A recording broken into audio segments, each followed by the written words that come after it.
Les musulmans de Russie viennent de remporter une grande victoire. Le gouvernement russe a assoupli les règles relatives aux photos de demande de citoyenneté pour les femmes portant le hijab. Et c'est un grand soulagement pour les musulmans. Alhamdoulilah. Heureusement, ils ont maintenant autorisé l'utilisation de foulards et de hijab sur les photos d'identité. Cette nouvelle loi stipule que les demandeurs dont les croyances religieuses ne leur permettent pas de se présenter devant des étrangers peuvent soumettre leurs photographies et leur couvre-chef.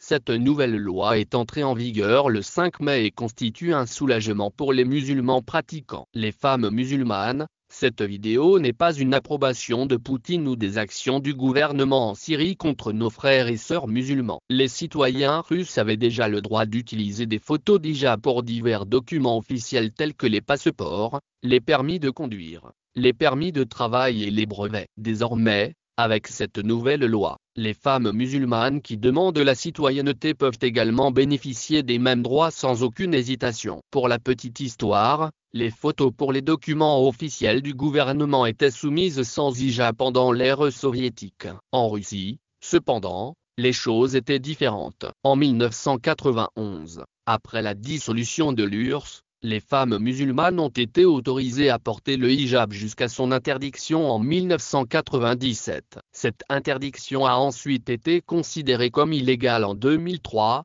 lorsque la Cour suprême russe a annulé la décision du Conseil civil de la Cour suprême, qui avait rejeté une plainte déposée par 10 femmes musulmanes qui défendaient le droit de porter un couvre-chef sur les photos de passeport, conformément aux enseignements de l'islam. Compte tenu du récent sentiment anti-musulman, il s'agit d'une excellente initiative. Récemment, la France a décidé d'interdire le port du voile à ses sportives. La France s'oppose aux tenues des femmes musulmanes depuis au moins 3 décennies. Tout a commencé en 1989, lorsque des jeunes filles ont été exclues du collège pour avoir porté un foulard. Le Sénat français a voté l'interdiction du port du hijab pour les enfants de moins de 18 ans et les mères qui les accompagnent lors des sorties scolaires. De même, le Parlement allemand a approuvé l'interdiction du port du hijab pour les femmes travaillant dans la fonction publique, la magistrature et l'armée. Cette mesure a été suivie d'une interdiction du port du voile intégral dans les écoles,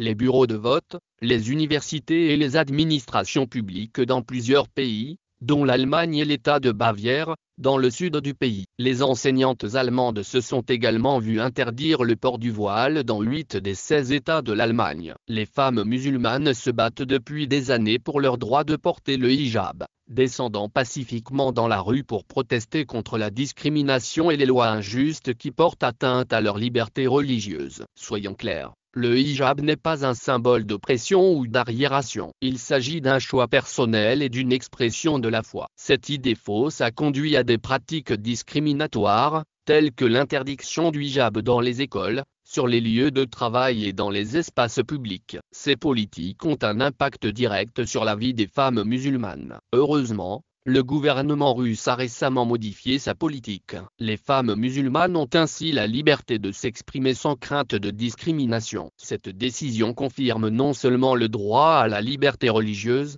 mais envoie également un message fort d'acceptation et de tolérance en autorisant les femmes musulmanes à porter un foulard sur les photos de citoyenneté. La Russie fait tomber les barrières et embrasse la diversité. Cette nouvelle loi reconnaît la diversité culturelle et religieuse au sein du pays et affirme le droit de tous les individus à exprimer leur identité sans subir de discrimination. Le monde doit comprendre que pour de nombreuses femmes musulmanes, le hijab n'est pas seulement un morceau de tissu. Il fait partie de leur identité et est un symbole d'émancipation. En portant le hijab, elles affirment leur droit à pratiquer leur religion librement et selon leurs propres termes. Toutefois, lorsqu'elles sont confrontées à la discrimination et à l'humiliation, ces femmes n'ont d'autre choix que d'élever la voix et de réclamer justice. Chaque individu devrait avoir le droit de pratiquer sa religion sans crainte ni discrimination. Cette nouvelle loi russe est un pas positif vers le respect de ce droit.